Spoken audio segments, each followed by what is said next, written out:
debate, estamos realizando o debate entre os candidatos à presidência do Grêmio, pleito que se trava no próximo domingo. Nesse bloco, a exemplo do anterior, perguntas livres. E começa perguntando Paulo Odoni, por sorteio, direcionada a pergunta a Homero Bellini.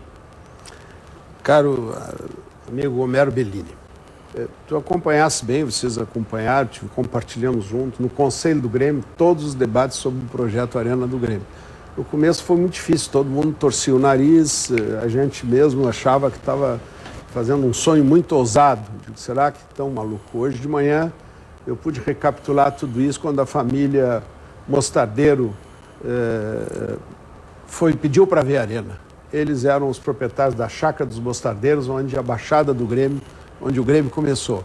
E agora eles estão vendo o outro extremo, a Arena lá no coisa.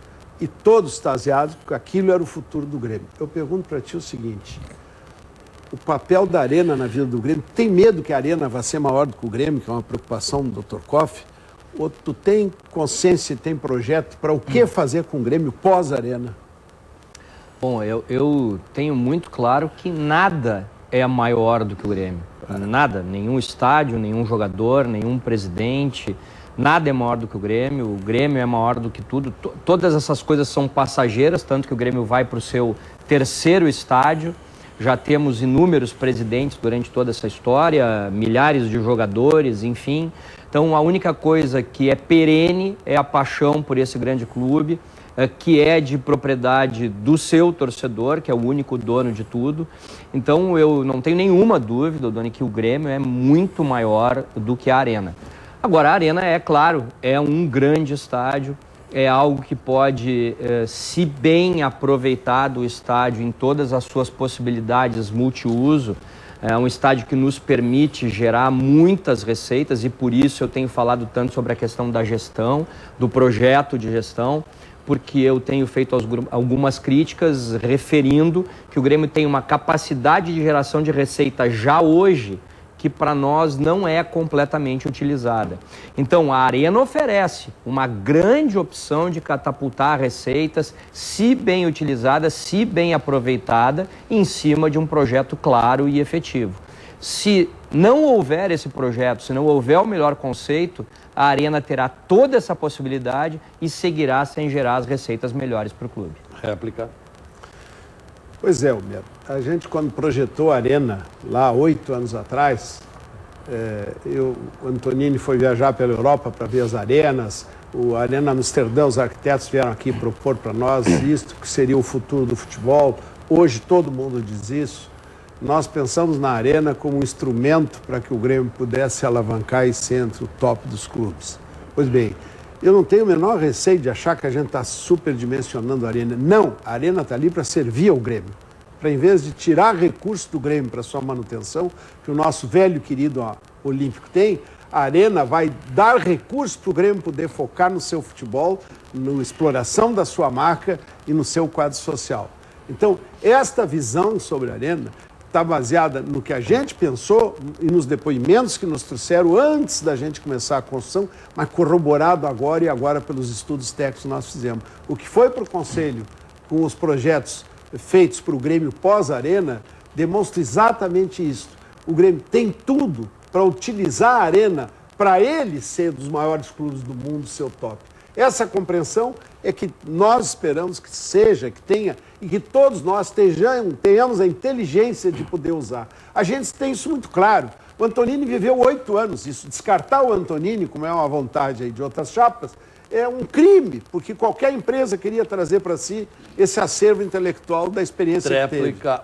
que teve. O Grêmio precisa alterar, então, algumas coisas conceituais, para poder aproveitar bem algumas coisas que, inclusive, foram agora melhoradas nesse aditivo. O Grêmio recebeu a possibilidade de utilizar, para o associado e para o torcedor que não sabe, 350 cadeiras em frente ao Conselho Deliberativo, numa área nobre do estádio.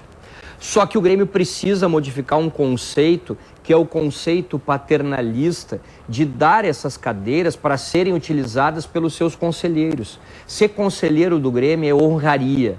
Essas 350 cadeiras que estão lá são cadeiras que têm que ser usadas pelo clube para gerar receita para o clube. E elas são num lugar nobre do estádio. Nós encaminhamos um requerimento para o Conselho Deliberativo e para o Conselho de Administração, assinado pelos integrantes do MGI, pedindo que o Grêmio utilize isso para fazer receita. Porque senão, volto a dizer, nós vamos ter toda a condição de fazer receita Obrigado. na arena e não vamos aproveitar. Homero Bellini segue com a palavra, perguntando para Fábio Koff.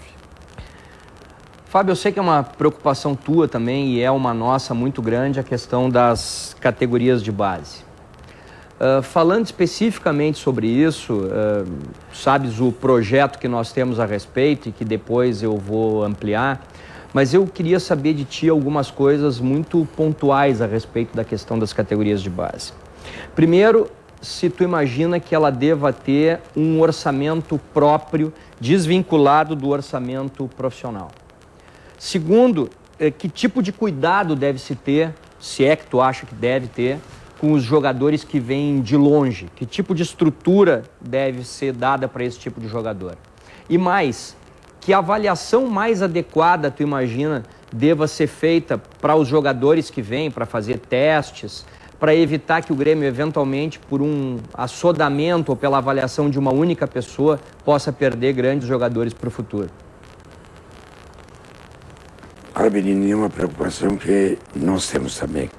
Tanto é que ela está refletida no nosso projeto com a criação de um conselho de novos, com um conselho permanente em busca de novos talentos.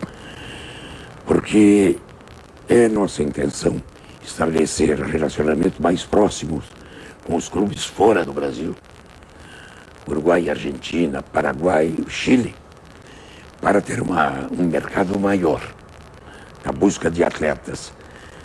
Segundo lugar, nós entendemos que o Grêmio só teve sucesso no futebol quando de um elenco de 30 atletas, contou com mais da metade, ou quase a metade, de atletas oriundos das categorias de base. Isso faz parte de uma cultura criada no Grêmio. Eu tenho visto alguns jogos dos juniores do Grêmio, agora no segundo semestre, sofreu uma alteração. A categoria de base do Grêmio, com um treinador diferente e administrador diferente, e eu acho que melhorou com relação ao que estava aí. Não é? Mas a busca incessante de talentos deve ter a pesquisa em todo o mercado da América do Sul. Nós aqui estamos com uma dificuldade. Né? Nós não dimensionamos exatamente o tamanho do Grêmio. Não pode ficar distrito ao Brasil, tem que procurar nos países vizinhos também. Réplica.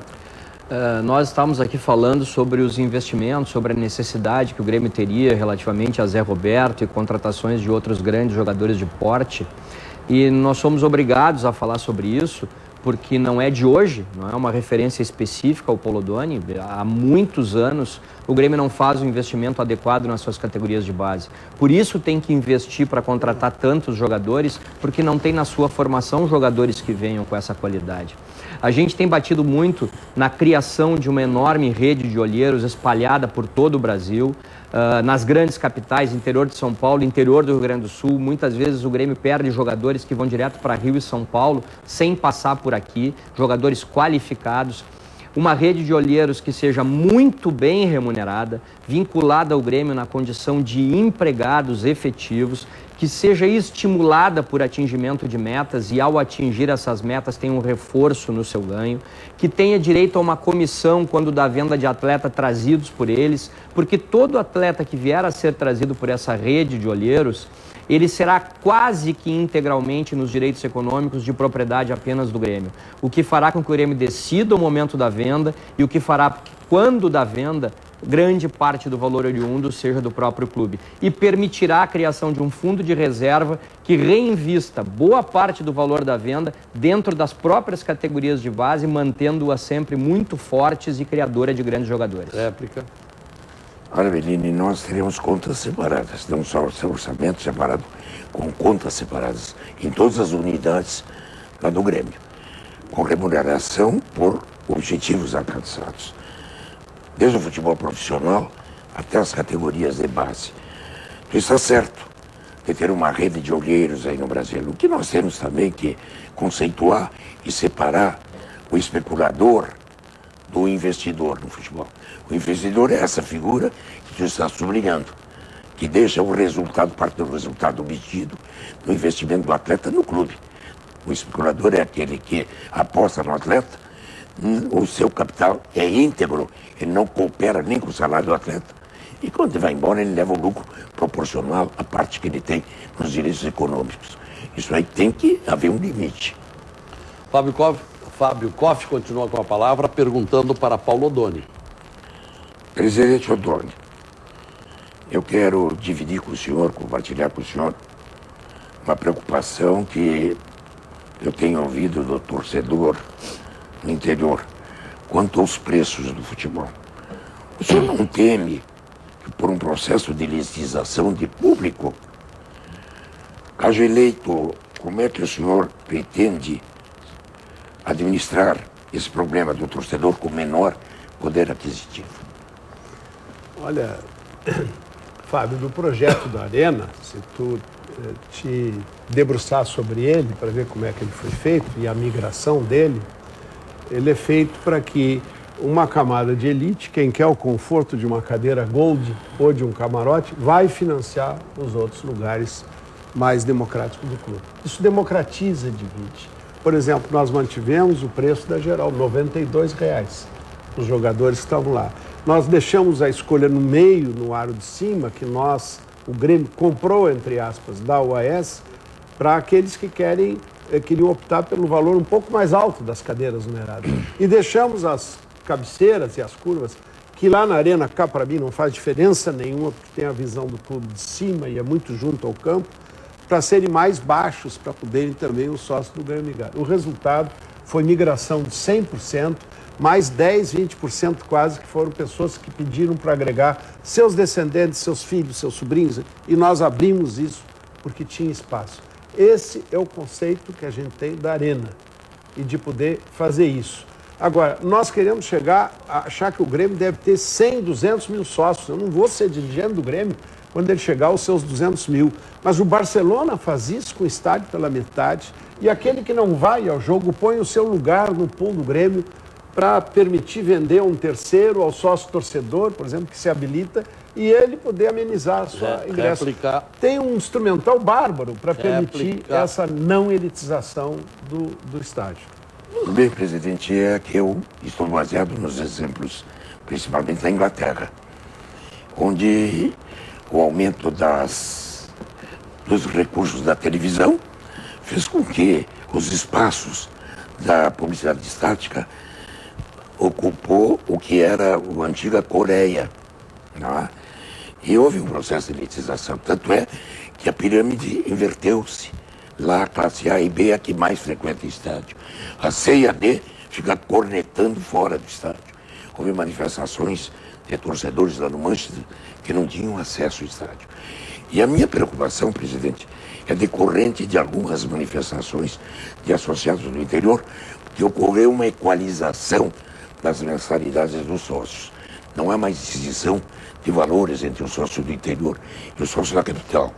E eles colocaram muito bem que eles, em razão disso, teriam menor ocupação nos jogos do que o sócio da capital. E aquela diferença de preço que existia não vigora mais. É apenas uma observação que eu fiz. A sua resposta me satisfez com relação à ocupação dos espaços. Eu fiz em razão da experiência vivida até pouco tempo na Inglaterra. Réplica. E um pouquinho mais. A pedido desses sócios do interior ou de longe mesmo, de outros estados, presidente, nós queremos colaborar com o Grêmio, mas nós não vamos aos jogos quase. Não pode ser esse valor que o sócio daí paga. E nós fizemos o sócio colaborador, R$18.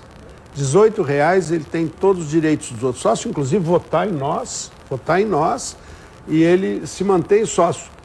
A única diferença é que ele tem que marcar os seus lugares, a sua vinda, o seu ingresso, depois do sócio patrimonial ou sócio efetivo que paga todos os meses. Se tenta todas as maneiras de dar acesso a esse gremista. O Grêmio tem seguiu, o senhor sabe disso, a migração até o Acre, onde tem um CTG, tem uma bandeirinha do Grêmio do lado. Graças a Deus, nós somos campeões, somos aí o 5º clube do Brasil em torcida, somos o 3º clube, às vezes, em arrecadação. Pay-per-view nos machuca por causa desse contrabando dessas caixinhas. Então, isso é uma coisa que não tem que nos dividir, nós temos que estar juntos para tentar sempre estar atualizando essa solução. Obrigado. Ótimo, presidente. TV Com, no espaço do Conversas Cruzadas, reunindo os candidatos à presidência do Grêmio, pleito que se realiza no domingo. Vamos a mais um intervalo e o quarto bloco seguirá o mesmo critério deste bloco que estamos encerrando. Voltamos.